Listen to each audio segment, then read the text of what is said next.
اب میں اس مضمون میں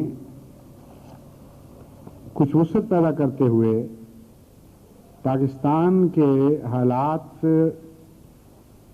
پر کچھ تبصرہ کرنا چاہتا ہوں، اور بحیثیت امام جماعت احمدیہ پاکستان کے دانشوروں اور سیاستدانوں اور صاحب اقتدار لوگوں کو مشورہ دینا چاہتا ہوں۔ جب خدا تعالیٰ اپنی طرف سے ایک امامت کھڑی کرتا ہے تو اس امامت کی نیابت میں پھر جو بھی امام بنتا ہے اس کی بھی رہنمائی فرماتا ہے۔ اس لیے یہ روشنی جو خدا تعالیٰ عطا کرتا ہے کسی کی ذات کی طرف سے نہیں ہوتی، وہ اسی امامت کی برکت سے چلتی ہے۔ جیسا کہ حضرت مسیح موعود علیہ السلام کو جو روشنی ملی وہ حضرت اقدس محمد مصطفیٰ صلی اللہ علیہ وآلہ وسلم کی امامت کے توسط اور توسل سے ملی، اور حضرت مسیح موعود علیہ السلام کے بعد آپ کے خلفاء کو جو روشنی ملتی ہے وہ حضرت مسیح موعود علیہ السلام کی امامت کی روشنی سے ملتی ہے۔ اس لحاظ سے ہمارا فرض ہے کہ اس روشنی سے دوسروں کے اندھیرے بھی دور کرنے کی کوشش کریں اور ان کو ان پر صورتحال واضح کر کے جہاں تک ممکن ہے ان کی بھلائی ان پر ظاہر کریں اور ان کی بدی کو بھی ان پر ظاہر کر دیں، تاکہ وہ آنکھیں کھول کر اقدام کرنے کے اہل ہو سکیں۔ میں امید رکھتا ہوں کہ جن سیاسی یا رہنماؤں یا دانشوروں تک میری آواز پہنچے وہ ہرگز میری اس بات کو کسی تعلی کے طور پر نہیں لیں گے۔ میں بہت ہی ایک عاجز انسان ہوں، بڑی عاجزی کے ساتھ ان کے سامنے یہ مضمون کھول رہا ہوں، اور اس میں سوائے قوم اور وطن کی بھلائی کے میرا اور کوئی مقصد نہیں ہے۔ یہ جو واقعہ ظاہر ہوا ہے اس میں دو پہلو ہیں۔ قرآن کریم فرماتا ہے عَسَىٰ أَن تَكْرَهُوا شَيْئًا وَهُوَ خَيْرٌ لَكُمْ،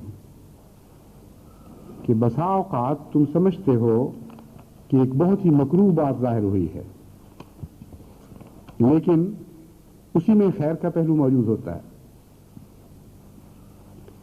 ایک پہلو سے دیکھیں تو ایک قومی سانحہ ہے اور رات کی طرح بھیانک اور تاریک ہے۔ پاکستان کی فوج کے چوٹی کے دماغ اس ہوائی جہاز کے ساتھ اڑ گئے ہیں،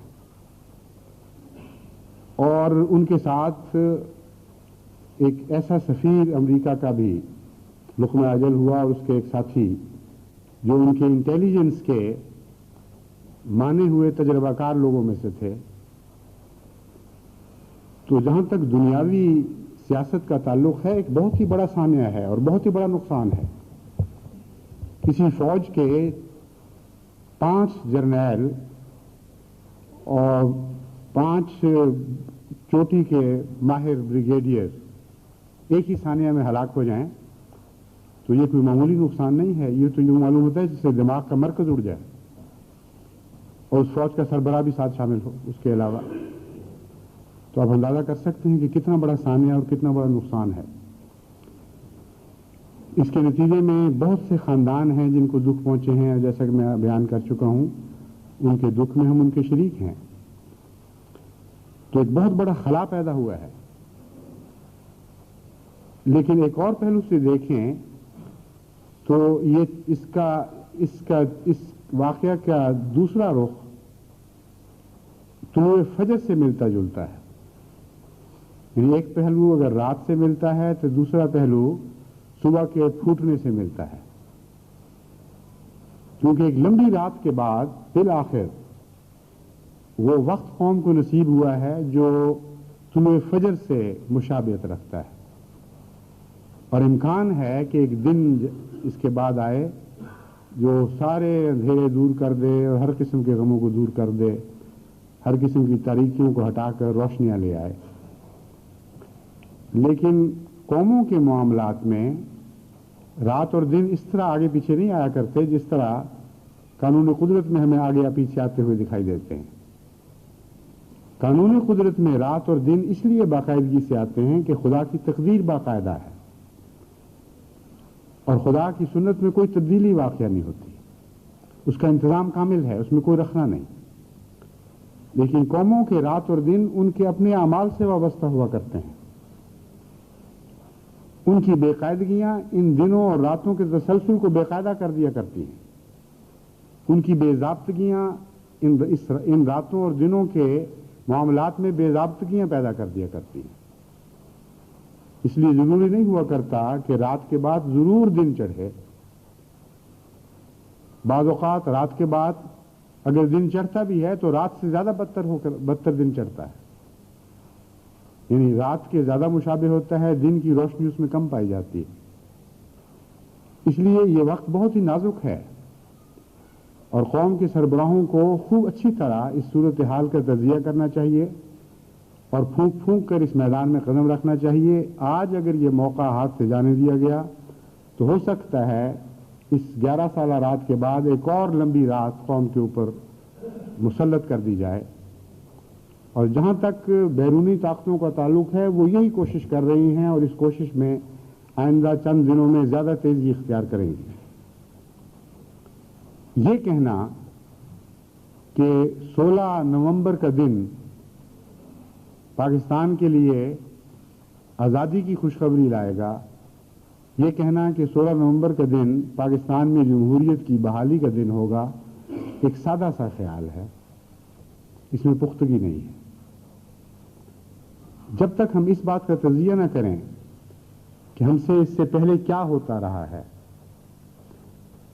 اس وقت تک ہم آئندہ لاہ عمل طے کرنے کے اہل نہیں بن سکتے.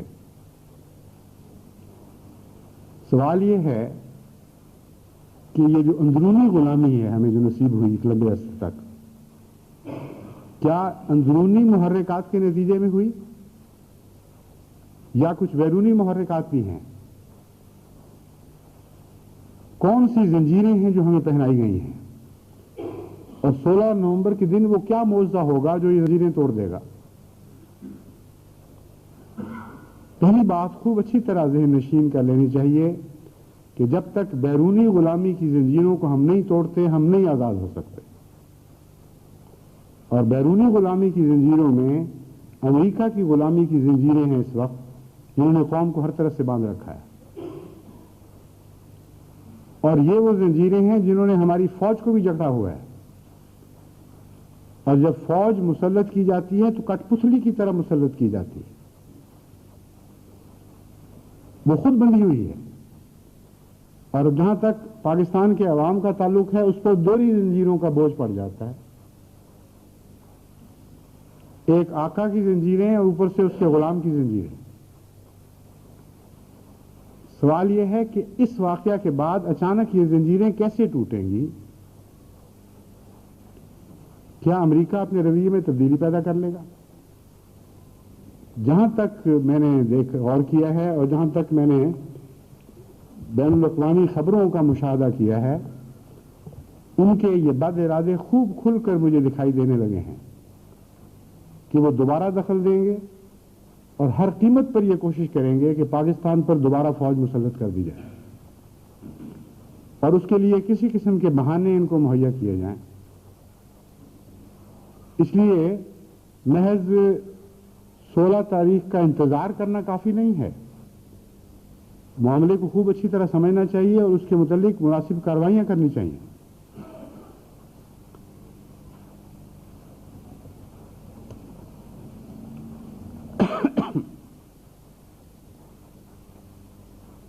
اس لیے میں اس معاملے پر کو نسبتاً زیادہ کھول کے آپ کے سامنے رکھنا چاہتا ہوں.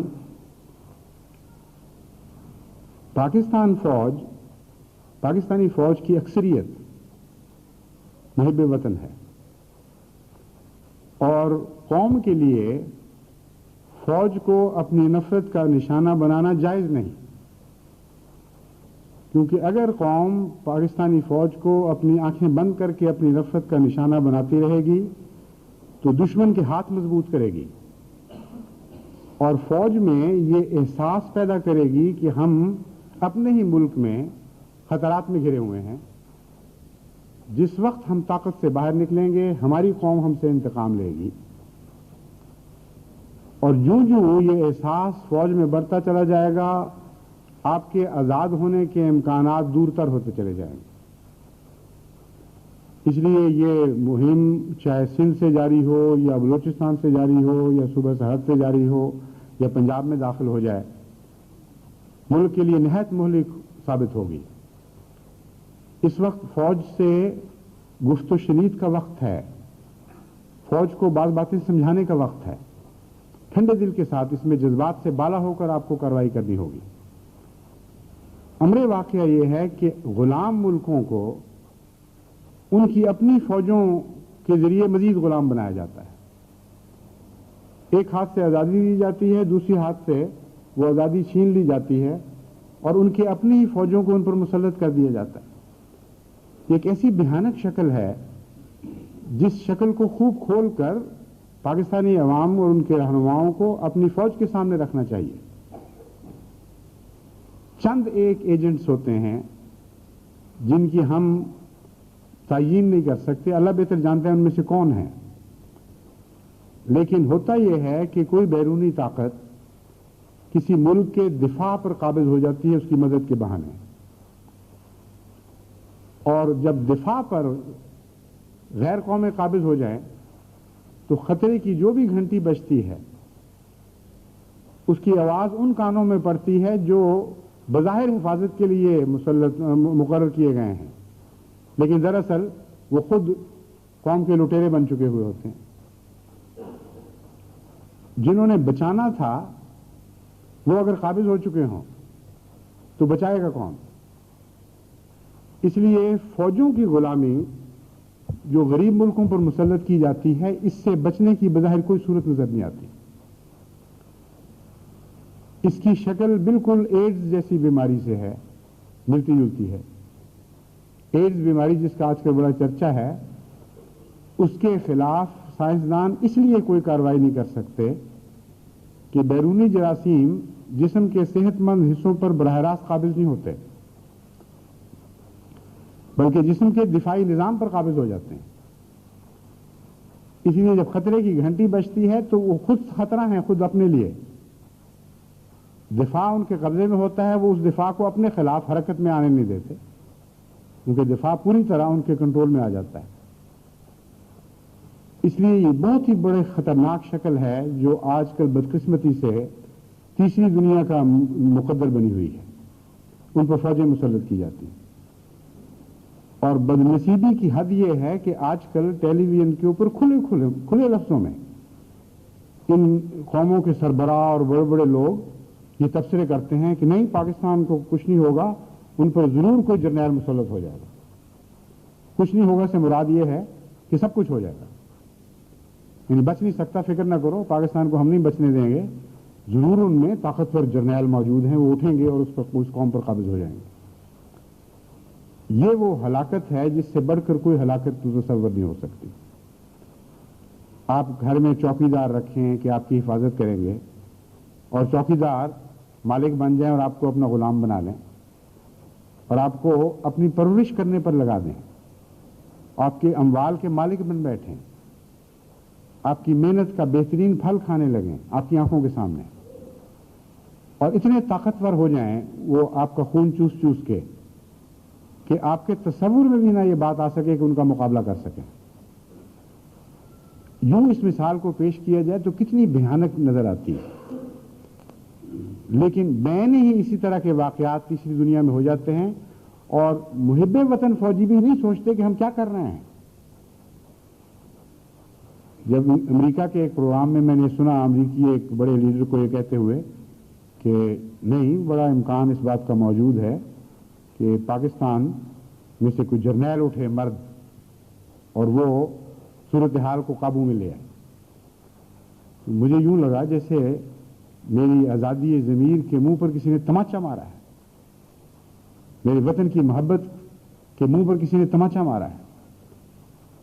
اس قدر تکلیف دہ یہ صورتحال ہے۔ ان بدبختوں سے کوئی یہ پوچھے کہ اگر کوئی باہر کے ملک تمہارے کسی سربراہ کے مرنے پر ایسے تبصرے کریں کہ کوئی بات نہیں، امریکہ کے اوپر ان کی فوج قابض ہو جائے گی، کوئی بات نہیں، انگلستان کے اوپر ان کی فوج قابض ہو جائے گی، کوئی حرج کی بات نہیں ہے، فرانس پر فوج قابض ہو جائے گی، جرمنی پر فوج قابض ہو جائے گی، روس پر اس کی فوج قابض ہو جائے گی، تو تمہیں کیا محسوس ہوگا؟ وہ تمہارا ہمدرد ہے یا کوئی بے حیا دشمن ہے؟ بس تم جب یہ کہتے ہو تم کیسے یقین کر سکتے ہیں کہ تم پاکستان کے عوام کے ساتھی اور ان کے دوست ہو؟ سوائے اس کے کوئی دشمن ہو اور بے حیا دشمن ہو وہ ایسی بات نہیں کر سکتا۔ اگر ایسا ہی نسخہ ہے یہ اعلیٰ درجے کا تو اس نسخے کو اپنی خرابیاں دور کرنے پر کیوں استعمال نہیں کرتے؟ کیوں صدروں کے انتخابات پر اتنا وقت ضائع کر رہے ہو اور ارب ڈالر ضائع کر رہے ہو؟ تمہیں چاہیے کہ تم فوج کو اپنے اوپر مسلط کر لو، سب بیماریوں کا حل ہے، سب گندگیاں اس سے دور ہو جائیں گی، کالے سفید کے جھگڑے ختم ہو جائیں گے، سارے تمہارے مسائل آنے واحد میں ختم ہو کر نیست و نابود ہو جائیں گے، اور تم آزادی کے دم لوگے پھر کہ اچھا ہماری فوج جو صاف ستھری اور پاکیزہ عناصر پر مبنی ہے وہ ہم پر مسلط ہو گئی ہے۔ آزاد ملک اس نسخے کو استعمال نہیں کرتے، یہ بات ہمارا سیاستدان نہیں سمجھتا اور اس بات کو ان کے منہ پر نہیں مارتا۔ نتیجتاً ایک سیاست میں آزادی کا بحران پیدا ہو جاتا ہے۔ سیاستدان، ان غریب ملکوں کا سیاستدان یہ سمجھنے لگتا ہے کہ جب تک ان طاقتور ملکوں کو ہم خوش نہیں کریں گے اس وقت تک یہ طاقت فوج سے ہماری طرف منتقل کرنے پر آمادہ نہیں ہوں گے۔ یہ سب سمجھتے ہیں اچھی طرح کہ فوج بھی ان کی غلام ہے اور ہم بھی ان کے دستے نگر ہیں، ان کے رحم و کرم پر ہیں۔ یہ سمجھنے کے بعد پہلے اپنی شکست تسلیم کرتے ہیں اور پھر بڑی بڑی سیاسی پارٹیوں کے لیڈر اندر اندر خفیہ مذاکرات ان طاقتوں سے کرتے ہیں جو ہماری آزادی کو چھیننے والی ہیں، اور ان کو کہتے ہیں کہ دیکھو ہم تمہاری رائٹ سائڈ پر ہیں، ہم اچھے لوگ ہیں اور فکر نہ کرو، ہم پالیسیوں کو تبدیل نہیں کریں گے، تو ہمیں اوپر آنے دو۔ وہ یقین کر بیٹھے ہیں کہ جب تک ان کی مرضی کی اطلاع فوج کو نہیں ملے گی فوج اقتدار کو ہمارے سپرد نہیں کرے گی۔ وہ کہ دوسرے لفظوں میں فوج کی بالادستی کو بھی تسلیم کر لیتے ہیں۔ تو جب زندگی کے سفر کا پہلا قدم یہ ہے کہ دو آقاؤں کی بالادستی کو تسلیم کیے بغیر آپ آگے نہیں بڑھ سکتے، اور پہلے قدم میں آپ نے تسلیم کر لیا تو قوم کی آزادی کی باتیں کرنے کا آپ کو کیا حقت ہے؟ کس طرح آپ قوم کو یہ وعدے دے سکتے ہیں کہ ہم آئیں گے تو ہم تمہیں ہر قسم کے مصائب سے، ہر قسم کے دکھوں سے آزاد کر دیں گے؟ ایک غلام لیڈر کی جانے سے کیسے کام بنے گا اگر بعد میں دوسرا غلام لیڈر آگے آ جائے؟ اور اس کے جانے سے کیا ہوگا اگر اس کے بعد تیسرا غلام لیڈر آگے آ جائے؟ اس لیے صورتحال کو خوب اچھی طرح کھولنا چاہیے، یعنی کھول کر دیکھنا چاہیے، اس کا تجزیہ کرنا چاہیے، اور سیاسی پالیسی اقتدار میں آنے سے پہلے بننی چاہیے اور عوام الناس کے سامنے اس کو خوب کھول کر بیان کرنا چاہیے کہ اس مصیبت میں قوم گرفتار ہے، جہاں تک ہمارا بس چلے گا یا چل سکتا ہے ہم یہ کارروائی کریں گے تمہیں آزادی دلانے کے لیے۔ تجزیہ بذات خود ایک علاج ہوا کرتا ہے، اگر صحیح تجزیہ ہو جائے تو بعض دفعہ معمولی سی کوشش سے بیماری دور ہو جاتی ہے۔ اس لیے میں قوم کے سیاستدانوں کو نصیحت کرتا ہوں کہ صورتحال کو سمجھیں اور اس کا صحیح علاج تجویز کریں۔ یہ بھی غلط ہے کہ ہم امریکہ سے نجات پانے کے لیے عوام الناس میں امریکہ کے خلاف اشتعال انگیزی کریں اور نفرت پھیلائیں۔ عالمی سیاست میں ہمارا ایک مقام ہے، اسے ہمیں بھولنا نہیں چاہیے، اور وہ کمزوری کا مقام ہے۔ عالمی سیاست میں ہم یہ اختیار نہیں رکھتے کہ ایک کو دشمن سمجھیں اور دوسرے کو دوست سمجھیں۔ اگر ہم عقل سے کام لیں گے تو دونوں دوست ہو سکتے ہیں، اور اگر عقل سے کام نہیں لیں گے تو دونوں دشمن ثابت ہوں گے۔ عالمی سیاست پر مائٹ از رائٹ کا قانون ہے، طاقت کا قانون جاری ہے، کوئی رحم و کرم کا قانون یہاں نہیں چلتا۔ اس حقیقت کو سمجھ کر آپ کو اپنے لیے آئندہ راہیں معین کرنی ہوں گی، اور اس سے بہتر وقت آج جو وقت آیا ہے یہ آپ کو کبھی نصیب نہیں ہو سکتا تھا۔ یہ جو باتیں ہو رہی ہیں کہ سیباٹاج ہو گیا، اور آرمی انٹیلیجنس اس بات کو زیادہ زور سے بیان کر رہی ہے۔ یہ دراصل آئندہ سیاست کو اختیار میں آنے سے روکنے کا ایک ذریعہ ہے، ایک بہانہ ہے۔ اگر اس بات کو آگے بڑھائیں اور امریکہ سے ماہرین آ کر بھی اس کہہ دیں کہ ہاں یہ تو سیبوٹاژ تھا، یعنی کسی دشمن نے خفیہ طور پر بم رکھ دیا یا میسائل سے اس جہاز کو اڑا دیا، تو فوج کے لیے ایک بہانہ، اچھا ہمارے سربراہ کو تم نے مارا ہے، کیونکہ پاکستانی سیاستدانوں نے مروایا ہوگا یا غیروں کے ساتھ مل کر کیا ہوگا، اس لیے ہمیں اعتبار نہیں رہا۔ کئی بہانے بنائے جا سکتے ہیں۔ آج اور 16 تاریخ نومبر کے درمیان ابھی کافی فاصلہ ہے، اور میں آپ کو یقین دلاتا ہوں کہ اسلام آباد ان دنوں بین الاقوامی سازشوں کا اکھاڑا بننے والا ہے۔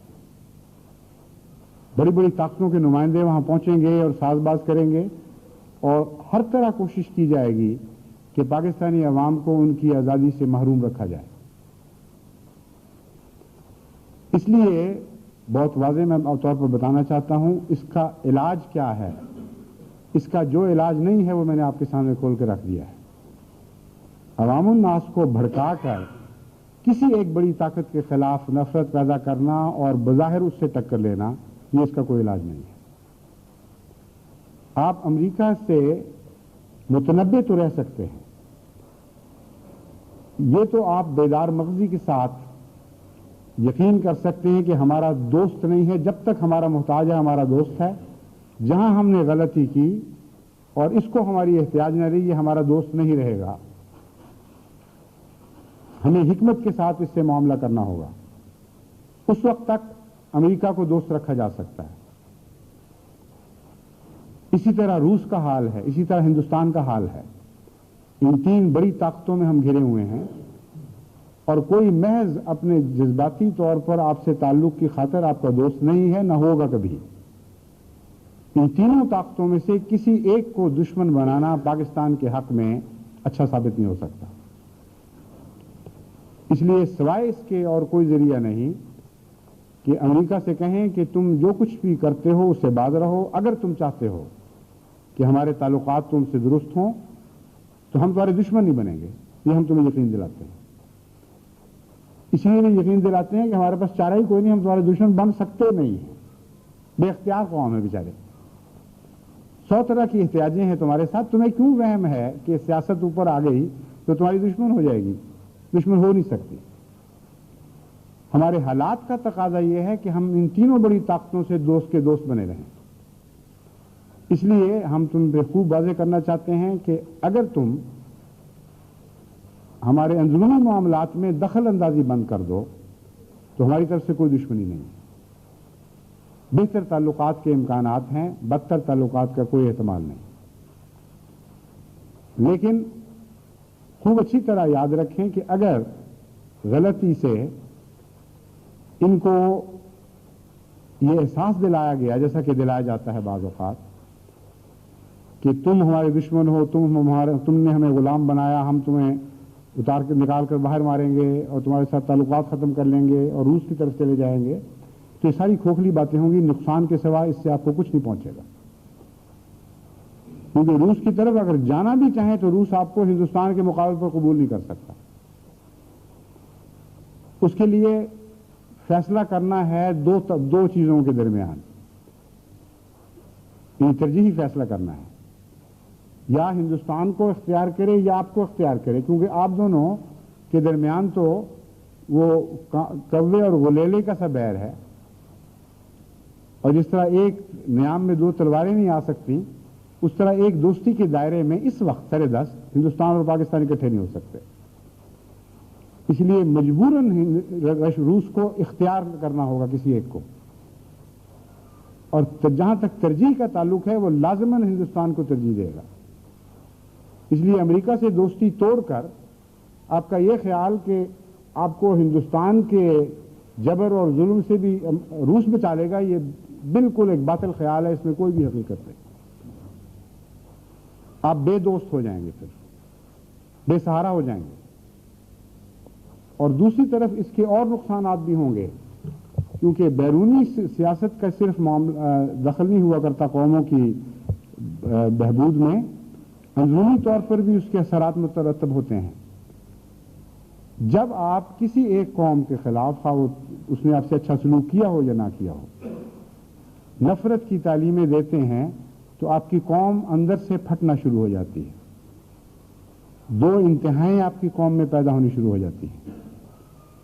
ایک رائٹسٹ کہلاتے ہیں، ایک لیفٹسٹ کہلاتے ہیں، اور بالآخر قوم دو نیم ہو جاتی ہے. اگر تو فیصلہ ہو جائے کسی وقت اور ایک گروہ بہت زیادہ قوت کے ساتھ غالب آ جائے تو پھر نتیجہ نکلا کرتا ہے کہ ایک کمزور گروہ بیچارے کا قتل عام ہو جاتا ہے اپنے ہی ہم وطنوں کے ہاتھ، اور ان کو بری طرح سے ملیا میٹ کر دیا جاتا ہے. اور اگر وہ برابر رہیں یا فیصلہ کن فرق نہ ہو تو مسلسل ایک دوسرے کے خلاف نبرد آزما رہتے ہیں اور قومی مفادات کو نقصان پہنچاتے رہتے ہیں. تو پولرائزیشن تیسری دنیا کے ممالک کے لیے ایک زہر قاتل ہے اور نہایت ہی مہلک چیز ہے. اس لیے نفرت خواہ روس کے خلاف پھیلائی جائے، خواہ امریکہ کے خلاف پھیلائی جائے، قوم کو بانٹ دے گی اور قوم کے لیے بالآخر نہایت مہلک ثابت ہوگی. اس وقت یکجہتی کی ضرورت ہے، ایک قومی حکومت کی ضرورت ہے، قومی سیاست کی ضرورت ہے. پہلے تھوڑا پاکستانی کے خلاف بٹا ہوا ہے، کہیں کوئی سندھی ہے، کہیں بلوچی ہے، کہیں پنجابی، کہیں پٹھان، پھر ذاتوں میں بٹا ہوا ہے، پھر فرقوں میں بٹا ہوا ہے، پھر سیاسی تصورات میں پہلے ہی کئی قسم کے تصورات میں بٹا ہوا ہے، پھر فوجی غیر فوجی میں بٹا ہوا ہے، پھر مہاجر غیر مہاجر میں بٹا ہوا ہے. اتنے رخنے ہیں ہماری وحدت میں کہ ان رخنوں کے پر اضافہ کرتے ہوئے قوم کو مزید رخنوں میں مبتلا کرنا اور قوم کے درمیان مزید فاصلے پیدا کرنا ہمارے لیے لازماً ہلاکت کا موجب بنے گا. اس لیے اب ایسی جستجو کریں، کوئی ایسے طریق اختیار کریں کہ قوم اکٹھی ہونے کی باتیں شروع کرے اور ایک وحدت پر جمع ہونے کے خیالات کو فروغ ملے. یہ سب سیاستدانوں کی ذمہ داری ہے. خالی 16 نومبر کا انتظار تو کوئی انتظار نہیں ہے. پھر جب آپ فوج کے اس رویے کو دیکھتے ہیں اور کھل کر فوج کو یہ نہیں کہتے کہ اگر تم نے خیرات کے طور پر ہمیں حکومت دینی ہے یا امریکہ کے ایما پر ہمیں حکومت دینی ہے تو ہم یہ حکومت نہیں لیں گے، اس وقت تک یہ مسئلہ حل نہیں ہو سکتا. کیونکہ جو طاقتور اپنی طاقت کو خود چھوڑتا ہے وہ ہمیشہ اس بات کی یقین دہانی پر چھوڑتا ہے کہ میں جب چاہوں اس طاقت کو واپس لے سکتا ہوں، اور اس شرط کے ساتھ چھوڑتا ہے. چنانچہ اس سے پہلے جو نیجو صاحب کی حکومت اسی قسم کی سیاسی خودکشی کر چکی ہے. جب 8th امینڈمنٹ میں جو 8ویں ترمیمی بل منظور ہوا، انہوں نے اپنے ہاتھ سے اس طاقتور کو یہ تمام اختیارات دے دیے کہ جب چاہیں آپ یہ ساری طاقت ہم سے چھین لیں، تو بالکل بے طاقت ہو کے رہ گئے. ایسا ایک تضاد پیدا ہوا پاکستان کی سیاست میں کہ اٹھے تھے عوام کے پلیٹ فارم سے اور فوج کی چھت سے لٹک گئے اور دعویٰ یہ کیا کہ ہم ڈیموکریسی کی آزادی یعنی جمہوریت کی آزادی کے علمبردار ہیں. اگر عوام نے چنا تھا تو عوام کے پلیٹ فارم کے اوپر کھڑے رہنا چاہیے تھا اور ہرگز طاقت حاصل کرنے کی خاطر کسی قسم کی کوئی مفاہمت نہیں کرنی چاہیے تھی. دو ٹوک فیصلہ کرنا چاہیے تھا، ہم عوام کے انتخاب پر آئے ہیں، بلا مشروط طاقت لیں گے، اور اگر نہیں دینی بلا شرط طاقت تو ہم واپس جاتے ہیں عوام میں، ہمیں اپنی ذات کے لیے کوئی طاقت نہیں چاہیے. اگر یہ فیصلہ اس وقت ہو جاتا تو جو واقعات بعد میں رونما ہوئے ہرگز رونما نہ ہوتے. کئی قسم کی جو مصیبتیں بعد میں پاکستان پر پڑی ہیں وہ ہرگز نہ پڑتی. اس لیے دوسری تنبیہ میری یہ ہے کہ فوج سے معاملہ کرتے وقت یہ ہرگز نہ کریں کہ فوج ہمیں دے گی تو ہم راضی ہوں گے. چنانچہ اسی لیے آپ حیران ہوں گے یہ دیکھ کر کہ وہ سیاسی پارٹیاں بھی جو فوج سے اندرونی طور پر سخت متنفر اور بیزار ہیں، وہ بھی کھلم کھلا فوج پر کوئی تبصرہ نہیں کرتے. اس لیے کہ وہ ان کے لیے تیسری راہ کوئی نہیں ہے. وہ سمجھتے ہیں کہ اگر ہم نے کیا تو کھل کر تبصرہ کر سکتے ہیں. حالانکہ یہ میں مشورہ نہیں دے رہا. جب ایسا تبصرہ کریں گے تو فوج متنبع ہوگی اور زیادہ بدکے گی, اس کو خطرات محسوس ہوں گے آپ کی طرف سے, اور وہ چند جرنیل جو فوج کے نام پر قابض ہوا کرتے ہیں ان کے ہاتھ مضبوط ہوں گے. فوج کی رائے عامہ کو بیدار کرنے کی ضرورت ہے. کھلے کھلے بیانات کے ذریعے, اخبارات کے ذریعے یہ بتانے کی ضرورت ہے کہ ہماری فوج کی اکثریت وفادار ہے. ہماری فوج کی اکثریت آج بھی ہر قسم کی قربانی دینے کے لیے تیار ہے. جب بھی ملک کے مفاد میں تقاضا ہوگا یہ کسی قربانی سے ذریعہ نہیں کریں گے. ہمارے سپاہی وفادار, ہمارے اکثر افسران وفادار. ان بیچاروں کو ان کے فوج کے ڈسپلن, اس کے نظم و ضبط میں ایسی زنجیروں میں جکڑا ہوا ہے کہ جو ایک دفعہ اوپر آ جائے اس سے یہ باہر نہیں جا سکتے. اور فوجوں کی بقا کے لیے یہ ضروری ہوا کرتا ہے. اس لیے ایسی مشینیں ہیں جو بے اختیار ہو چکی ہیں. آپ کیوں اس ساری مشینری کے ہر کل پرزے کے خلاف نفرت کی تعلیم دیتے ہیں؟ جب بھی آپ باتیں کرتے ہیں ضروری طور پر اس کی انفارمیشن انٹیلیجنس کے ذریعے فوج کو پہنچتی ہے. خواہ وہ سندھ میں باتیں ہو رہی ہوں یا بلوچستان میں یا سرحد میں, یہ سب اچھی طرح باخبر ہوتے ہیں کہ یہ منصوبے بنائے جا رہے ہیں کہ ایک دفعہ ہم آئے صحیح, پھر ہم ان کو مزہ چکھائیں گے. پھر یہ جب اعلان ہوتے ہیں کہ فوج کم کر دی جائے اور اس کی طاقت ختم کر دی جائے, ہمیں ضرورت نہیں ہے, یہ ساری تنبیہات ہیں جو فوج کو پہلے سے مل رہی ہیں. اور یہ علاج نہیں. علاج یہ ہے کہ فوج کو بتائیں کہ تم بڑا ظلم کرنے والے ہو, تمہیں پتہ ہی نہیں کہ عالمی سیاست میں ہو کیا رہا ہے. تم غیر قوموں کے اعلی کار بن گئے ہو, تمہیں یہ پتہ نہیں کہ تم کس لیے کیا کر رہے ہو. تمہاری ڈائریکشن نہیں رہی, کوئی تمہارا رخ معین نہیں ہے.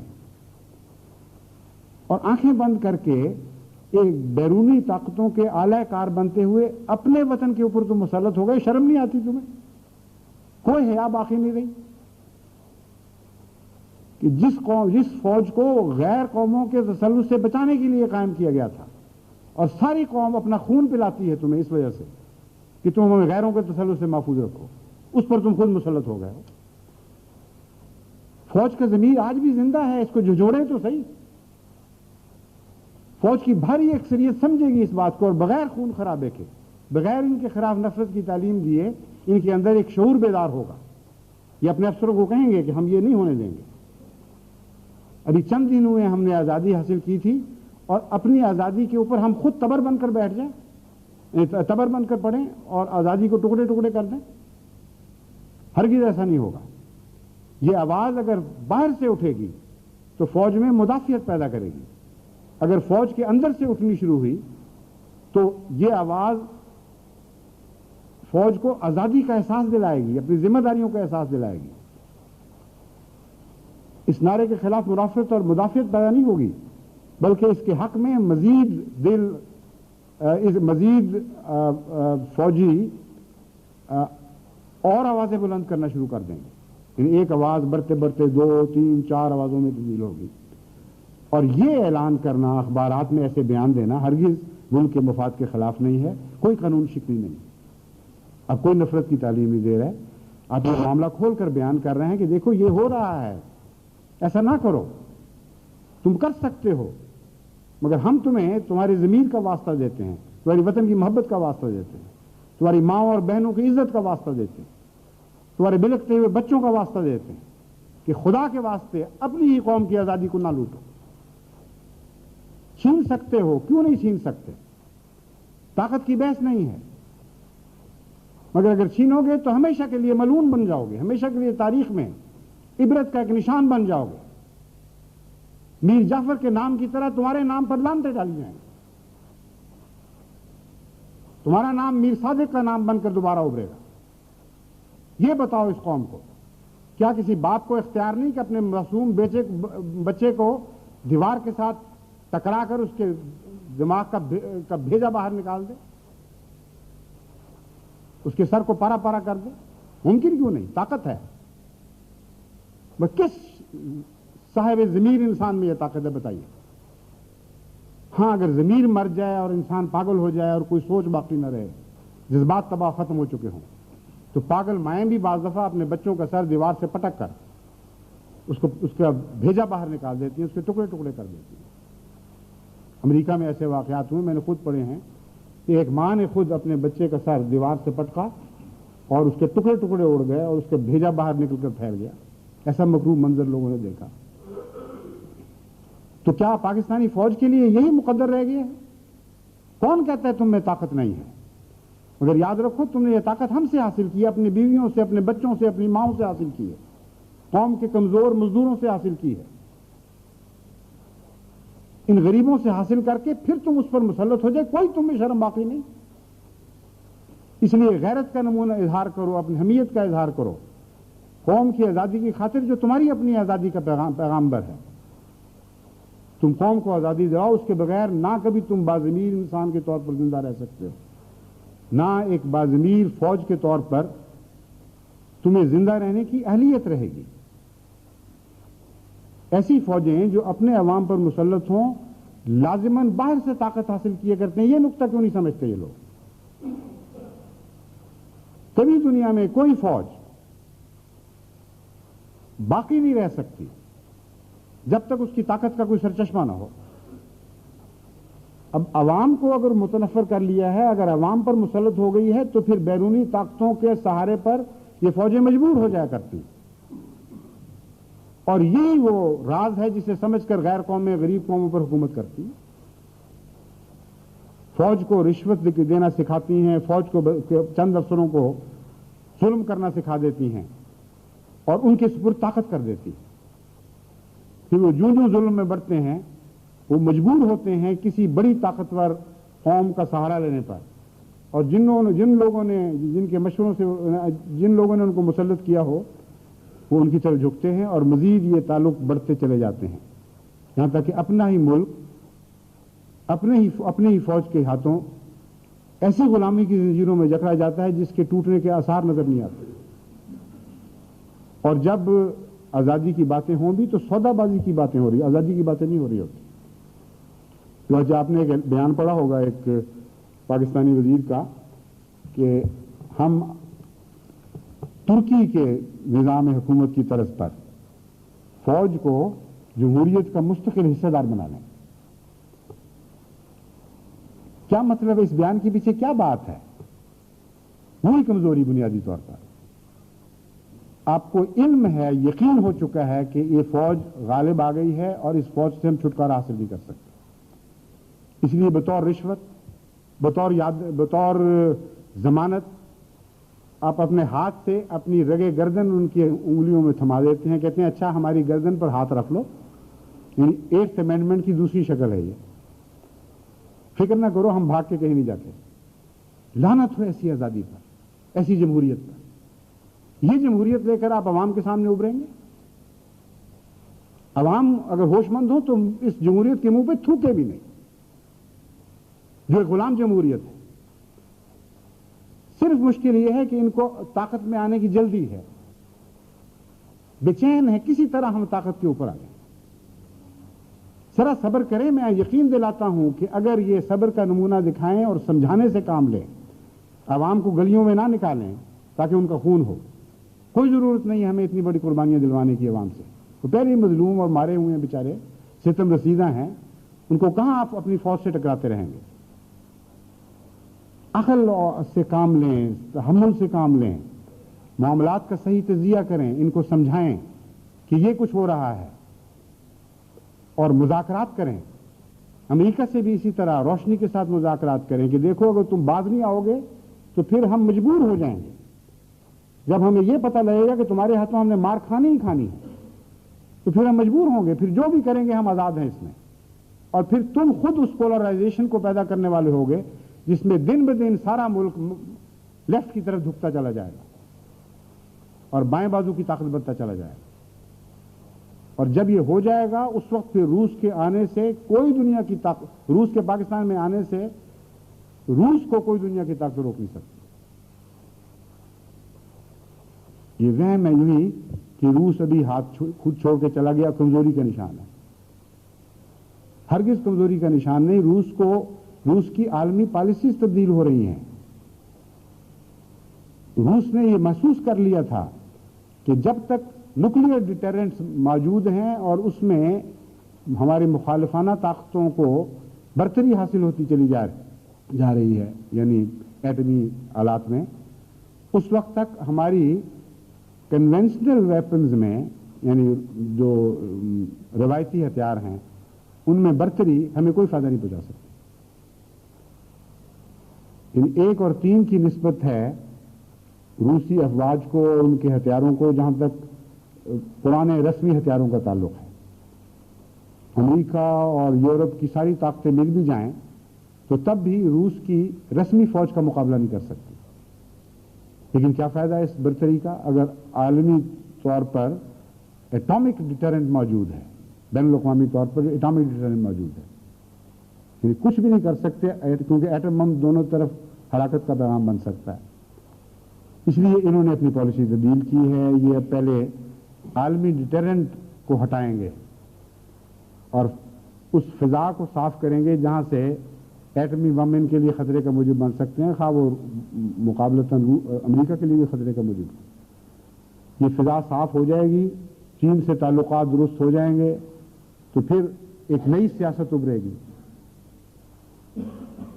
اگر یہ واقعات رونما ہو جائیں، اگر حالات میں اور کوئی تبدیلیاں پیدا نہ ہوں جو اس سیاست کا رخ بدل دیں، تو پھر روس اگر چاہے کہ پاکستان یا ہندوستان کو آنن فانن اپنے قبضے میں کر لے، تو یہ لوگ جو سمجھتے ہیں کہ یہ افغانستان سے نکال کر ہم نے بہت بڑا کمال کر دیا ہے، یہ ان کے لیے بہت بڑی سرپرائز پڑی ہوئی۔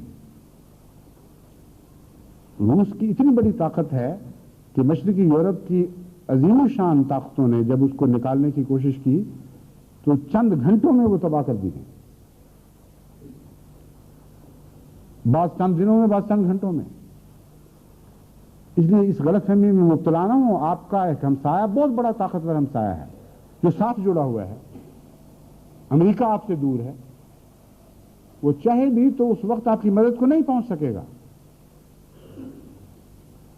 ایک دفعہ قائد اعظم جب حیدرآباد دکن تشریف لے گئے تو وہاں اکبر یار جنگ صاحب سے ان کی گفتگو ہوئی، بہادر یار جنگ صاحب سے۔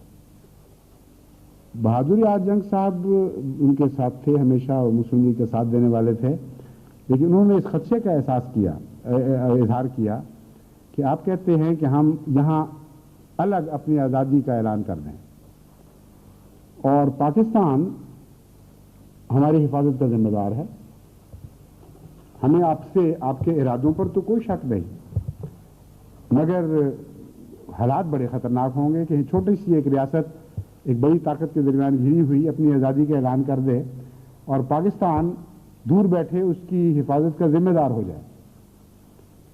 تو قائد اعظم نے جواب میں کہا کہ ہم تمہاری مدد کو آئیں گے اگر ایسا ہوا، ہماری کمٹمنٹ ہے۔ اس پر بہادر یار جنگ نے غالب کا یہ شعر پڑھا کہ ہم نے مانا کہ تغافل نہ کرو گے، لیکن خاک ہو جائیں گے ہم تم کو خبر ہونے تک۔ ہم یہ تو نہیں کہتے کہ تم تغافل کرو گے، تم تو ایک باصور رہنما ہو، ہرگز اپنے وعدوں سے پیچھے نہیں ہٹو گے، لیکن دشمن اتنا قریب اور اتنا طاقتور ہے کہ تمہیں خبر ہونے سے پہلے پہلے ہم ملیا میٹ ہو جائیں گے۔ چنانچہ جب وقت آیا تو بالکل یہی بات ہوئی۔ اس لیے روس کے ساتھ ہماری یہ حالت، ہمارے ہمارا جو قرب ہے جغرافیائی، اس کا یہ نتیجہ نکل رہا ہے۔ تو اس ملک کو بھی دشمن ہم نہیں بنا سکتے، امریکہ کو صاف بتانا پڑے گا کہ تمہاری خاطر ہم کوئی ایسی پالیسی اختیار نہیں کریں گے جس کے نتیجے میں ہمارا یہ بڑا طاقتور ہمسایہ ہمارا دشمن بن جائے۔ اپنی سوچ میں پختگی پیدا کریں، بلوغت پیدا کریں، اور اس بات سے بے نیاز ہو جائیں کہ آپ اس دفعہ طاقت میں آتے ہیں کہ نہیں۔ اگر تمام سیاسی لیڈر ایم آر ڈی کے نیچے یا کسی اور جھنڈے کے نیچے اکٹھے ہو کر پختہ سوچ کے ساتھ ان امور کو فوج کے سامنے رکھیں، ٹھنڈے دل کے ساتھ مذاکرات کی شکل میں امریکہ کے سامنے رکھیں، روس کے سامنے رکھیں، تو میں یقین رکھتا ہوں کہ ایک عظیم الشان صوبہ پاکستان کے لیے طلوع ہوگی۔ پاکستان کے اندر وہ بنیادی طور پر قوت موجود ہے، یعنی انسانی قوت وہ موجود ہے جس میں لامتناہی ترقیات کے عناصر موجود ہیں۔ اس لیے ہمیں دعا بھی کرنی چاہیے. یہ جو مباہلے کے نتیجے میں ایک خدا تعالیٰ کی طرف سے موضع رونما ہوا ہے، ہمیں یہ دعا کرنی چاہیے کہ اس قوم کے لیے روحانی برکتوں کا ہی موجب نہ بنے بلکہ دنیاوی برکتوں کا بھی موجب بن جائے. کیونکہ دشمنیاں تو مقصد نہیں تھی، کسی کی ہلاکت سے تو ہم خوش ہونے والے لوگ ہی نہیں. اس مباہلے کے نتیجے میں جو اعزازی نشان ہے ہمارے لیے مزید خوشیاں لے کے آئے گا، مزید روشنیاں لے کے آئے گا، اگر اس کے نتیجے میں قوم روحانی لحاظ سے بھی فائدہ اٹھائے اور دنیاوی لحاظ سے بھی فائدہ اٹھائے. اللہ تعالیٰ ان کو توفیق عطا فرمائے.